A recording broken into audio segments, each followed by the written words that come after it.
Hi everyone, it's Kimber, the Study Abroad Specialist. In today's video, we're going to be talking about the difference between the IELTS and TOEFL and what you need to know for taking your next exam. So welcome back to the channel, everyone. If you are new here, again, my name is Kimber. I'm here to make your study abroad journey a lot easier. Go ahead and subscribe to the channel, like this video, and also share this video with someone that might find it useful. And so what I want to do today was to dive into the IELTS versus TOEFL. I know that this is a question that I get a lot from students that I work with. And also too, it's something that's really popular online to sort of talk about this ongoing debate of which one should you take? Which one is most useful for this particular school? When do you need to take it? How many times can you take it? So I want to dive more into it today so that you can go ahead and figure out what you're going to need to do as you move into filling out applications for whatever type of school you're going to be applying to, or even if you're going to be doing scholarships. So what I'm going to do is I'm going to start with IELTS and talk through that a little bit more, and then move into TOEFL. And then at the end, I will give my overall general concept of what I think that you should be doing to move forward. So we're going to dive into IELTS right now. So when it comes to the IELTS exam, this is the International English Language Test System. Try saying that 5 times in a row. But with this, it is an exam that is run by the British Council. And the British Council, just to kind of tell you, is kind of the overall governing body of education in the UK, but it's part of the Commonwealth as well. So I won't dive too far into that, but that's what the British Council is. This particular exam has been around for close to 40 years. And with this exam, one of the things to note is that it's a little bit different than TOEFL in a way that it's much more catered to students who are going to be applying to schools in the UK, in New Zealand, in Australia, in sort of all the European countries and some of the other regions around that area, although there are some US schools now that really do ask for it. But what this is it's essentially like the TOEFL as well. It's trying to assess your English speaking skills. So a lot of students, when they're going to be applying to schools, maybe they're coming from a country where English is not their first language, or they've been speaking English for a while, but maybe they live in a country where English is not the language, so they don't get a chance to practice as much. This really is about sort of being able to set you up for success in whatever program you're doing. And we already know that the IELTS and the TOEFL are not just for college or university, but they're also too for students who may be coming for K through 12 education in certain countries. Boarding schools here in the US a lot of times will ask for one or either of them. And also too for scholarships and other types of programming where you're coming to an English speaking country.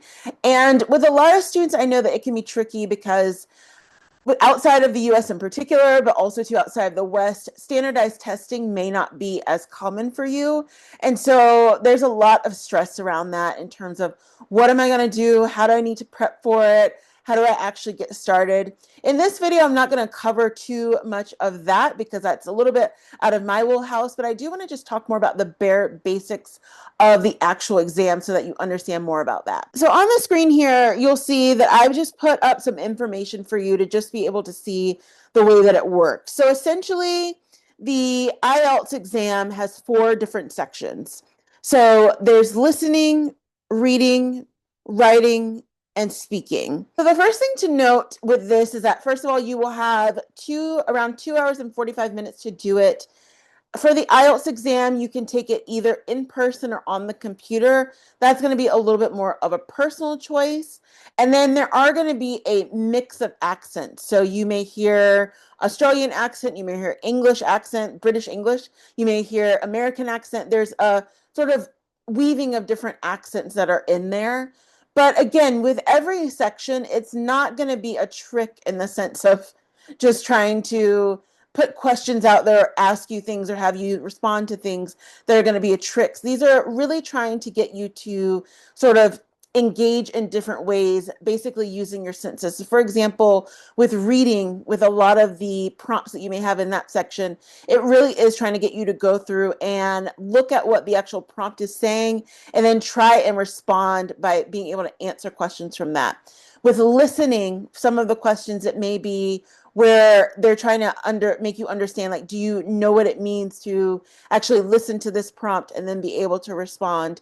Same thing with the writing version in terms of, do you understand what certain words mean? Do you understand the difference between types of writing styles that are needed within a Western country or an English speaking country? And do you know where the period goes, where the exclamation goes? All these different types of areas that you're going to need to be able to succeed in your program. So that is definitely something that you will just want to consider. And in terms of the scoring, one of the great things that a lot of students like is that it's on a range of a 0 to 9, and then there are incremental sort of half scores that you can get. And every single school, every single program will sort of tell you which particular score they prefer. So, I mean, obviously, you're looking at, if you're at a 9, then you are more than well exceeding. But even for some programs that they may weigh standardized testing not as high, even like a 4.5 could be a good start, but then you also may need training again once you get on campus. So just thinking about that from that range there, it's ultimately going to be up to your school, up to your program to decide what is going to be acceptable for them. And a lot of schools do have a lot of supplemental um, programming on campus for non-English or non-native English speakers, so that you can continue to be able to practice even if you didn't do your best on the standardized exam. So the cost for the IELTS is going to be on average around $250, so US dollars, so whatever that is in your particular currency. And there are different places to take it worldwide. So if you just go to their website, you'll be able to just plug in where you are and be able to see how you can take it. So one of the most stressful parts of the IELTS, and very similar to the TOEFL as well, which I'll get into in a minute, is going to be the speaking portion, because you can feel like you've gone through and you have basically aced the listening, reading, and writing. But then when you get to the speaking portion, you actually feel like you have to perform. And so with the speaking portion for IELTS, the first thing to know is that it is going to be with an actual human being. So it's not with AI, it's not one-sided. It's going to be with a human being, whether you're going to be directly face-to-face in person, or if you're going to be online, they have a tool for that as well. And a lot of students tend to overthink it, because if you have gotten to this point where you're at least able and comfortable to take this exam, you likely are going to be okay to have a conversation, but it can be a little bit scary as you feel like you're being evaluated and you're likely in your mind trying to overthink things. So the first thing to note is that there are no trick questions even when they're going to be speaking with you. Again, it does last from around 11 to 15 minutes, and it is a conversation that is led by the interviewer. But they're looking at a couple things. So the first thing they're looking at is just the general flow of the conversation. So they'll have a couple topics that they talk to you about, and they're just looking to see, like, are you able to carry on a conversation, converse with the person? Are you able to talk with them, sort of bring in different ideas and sort of move the conversation along? Because that's what you would need to do as you enter any program that you're in. The next area that they'll be evaluating you on is your range of vocabulary. So do you know enough words to be able to fill in to move the conversation along, or do you continue to just hang on to a couple of words, or what does that actually look like for you? Again, with English, it's a lot harder. English is one of the hardest languages to learn, because a lot of times there's just so much more sort of expectation to have a lot more filler words and a lot more sort of areas where you need to constantly carry on the conversation. And again, based on the culture of a lot of English speaking countries, that's how it works. We're not very comfortable a lot of times with the awkward silence compared to some other languages. And so you'll just need to sort of make sure that you're able to sort of have more of a range of vocabulary. The next area that they're going to be evaluating you on is the grammar. So this is going to be sort of looking at the fact of, are you using terms that are more, for lack of a better term, going to be slang, or let's say even now like internet terms, or are you going to be using terms that are correct? Are you using shorthand terms, or are you using terms that are going to be abbreviating what you want, or are you actually speaking it in full length? So they're looking at all those different elements. And then last but not least, it's also looking at the pronunciation of how you're actually speaking for these words. And that can vary, again, based on whatever you've been learning from. If you have been looking at different tools and maybe it's in an English, I keep saying English, but because that is proper English, British English is proper English, but if you've been learning it from a British English versus Australian English, things may be pronounced a lot differently, but they're looking to see if you're able to be able to pronounce and sort of dictate different elements. So with this, I would say more than anything is just to get comfortable practicing. If you are someone who, let's say you're in a situation where you don't have a lot of English speakers around you, there are so many resources online that are free that can help you to just be able to sit and practice and do it. And one of the things that I know that a couple of students that I've had that have done is that they've kind of gone all out. But even if, and I know this is a lot of ways that people even learn English in general, but one of the things that they've done is that they've been able to, let's say, pick out maybe songs that they like or TV shows that they like, and they actually pull up the full script and they try and read through it as that particular character, as that musician, so that they can sort of enunciate it the way that it's being done in English. It is a little bit lengthier to do it like that, but I actually like that idea of going through and trying to read it how you are actually able to see it, because it is able to help you sort of be able to grow within your vocabulary and also to sort of help you to be able to understand what some of the words mean. So just sort of thinking that through as well. The last thing to note before we move on to TOEFL is that one of the things that students also like about IELTS is that number one, it's a little bit less downtime, so you can take it within 2 weeks time if you feel like you didn't get what you needed. Also, too, one of the things that you can do is you can opt in to retake just one specific section. So let's say maybe you actually felt pretty good about the speaking and the writing and the reading, but you want to redo the listening, you can do that. That is one of the things that people love the most, and that's actually pretty unique to IELTS. In most standardized exams, including TOEFL, you can't just select one section to take you to retake everything. And so it's also something that students really like to be able to feel like, well, at least if I was strong in 3 of the areas, but there's one area that I really want to focus on, I can go back and study and just take that. So just wanted to point that out. So we're going to move on now to talk about TOEFL. So at the TOEFL exam, TOEFL stands for Testing of English as a Foreign Language. So again, try saying that 5 times in a row. This exam is a lot more comparable to students who want to come from overseas to come to the US or Canada, although it's accepted again in countries that are not in North America. But there are some distinct differences between the TOEFL and the IELTS. The first one is going to be that it's 3 hours long, so it is a little bit longer. It has a different scoring system, so it's between 0 and 120, and then each section is worth 30 points. With the sections, as you can see on your screen, you have reading, listening, speaking, and writing. So again, it appears to be the same as the IELTS, but it is a little bit different in terms of what they're looking for. You want to keep in mind also that it's a computer-based only. So since 2021, it's computer-based only, so you don't have the option to take the paper exam. One of the things that I know that students ask is there a real difference between computer-based and paper? This is coming down to a couple things. Number one, personal preference for some students. I know I am actually this way. For me, even though I spend, like most people, my entire life on the computer, I like to have tangible things, and I work better actually on paper when I'm doing exams. For some people, they work best on the computer. So if you are someone who maybe you struggle a little bit more with the computer exam, it's going to be helpful for you to take practice exams. I'm going to talk more about that in a minute, just to get more familiar with how that actually works so that you understand the flow of that compared to having pen and pencil and paper in front of you. But this exam is computer-based only now. The other thing to note too is that it is in American English only, and so it uses American English and American spelling. So particularly for students who maybe you live in a country where maybe you're coming from a country that has more British style English or Australian style English, just keeping in mind that you're going to need to be aware of the differences between different meanings of words and also to the different spelling of words, because it is very different. American English is different than other types of English. So just sort of thinking about that. And also to the fact that it is scored differently. So it's scored between 0 and 120 as a total score.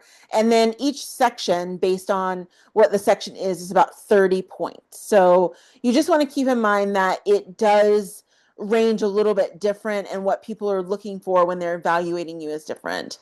Now, in terms of the speaking portion for the TOEFL, this is one of the things that students actually have said that they feel a little bit more comfortable with. It can feel a little bit overwhelming, same thing as it would in the IELTS. But one part that I know that a lot of students take TOEFL that they like about this is that they get to be a little bit more elaborative, because again, since you are doing it on the computer and you're just speaking to a microphone and it's not necessarily a face-to-face, that you feel like you can express yourself a little bit more. And I will just say that particularly in the US and in Canada, this is how the flow of conversation is. People do tend to be a lot more opinionated, and you can add in a lot more of I don't want to say filler, but it's like where you're really sort of giving a lot more of your own opinion, your own subjective thought.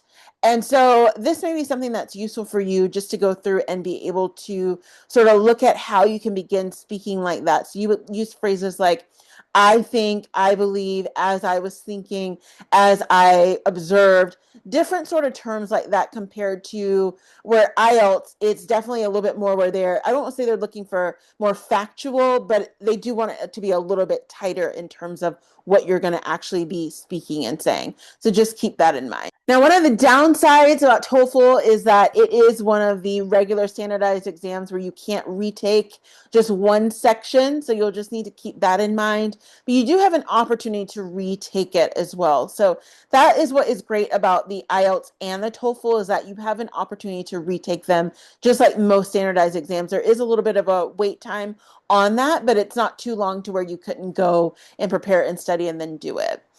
So for me, and what I think, again, students always ask me, well, should I take one? Should I take the other? I actually think that it is best to start with practice exams for both. Practice exams are one of the best things ever made, because they're going to be able to give you just a baseline. If you are someone who you're just getting started with your journey on this and you're like, I just heard about these exams, I know I need to take them, I don't know where to start, it's going to be able to sort of guide you through and have you think about sort of the areas that you could improve in, and then see where you are now. Maybe there's one section on both of the exams that you score really high, but then there's one section where you're like, hey, I'm going to need a little bit extra help.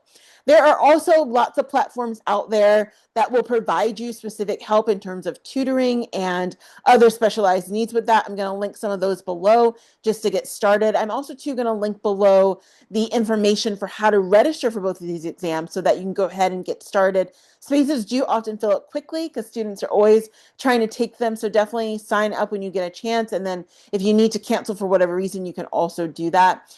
The other thing to know too is that there are lots of specific resources on YouTube and other parts of the internet that actually dive deeper into the exam. So what I do here is I talk more about the overall general idea of the exam so that you sort of know what direction to go into. But there are lots of resources. I'm going to link to one resource below of this content creator that has fantastic sort of in-depth knowledge of the exam that you can learn from.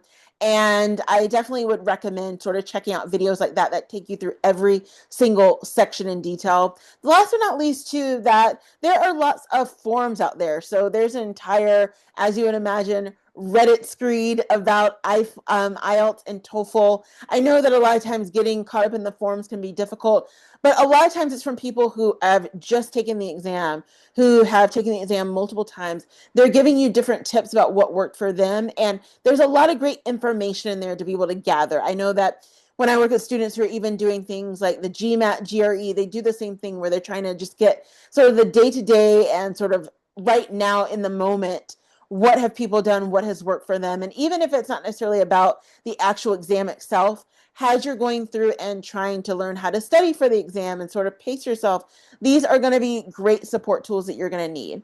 So I would say for me that I would recommend to be able to, first of all, go ahead and take the practice exam and then look at more resources online. And last but not least, also figure out what your particular school or program actually wants from you. Because if you are someone that maybe your school has it in bold that they want the TOEFL and you've been really focusing on the IELTS, it's not going to be as useful for you. So definitely understanding what your actual school wants from you is going to be very helpful so that you can sort of head into the right direction and give them what they want so that you can be successful in getting into your program. I hope this video was helpful for you. And if you have any more questions, definitely comment below. I would love to help you out with this. Go ahead and also subscribe again and share this video with someone, and I will see you in the next one.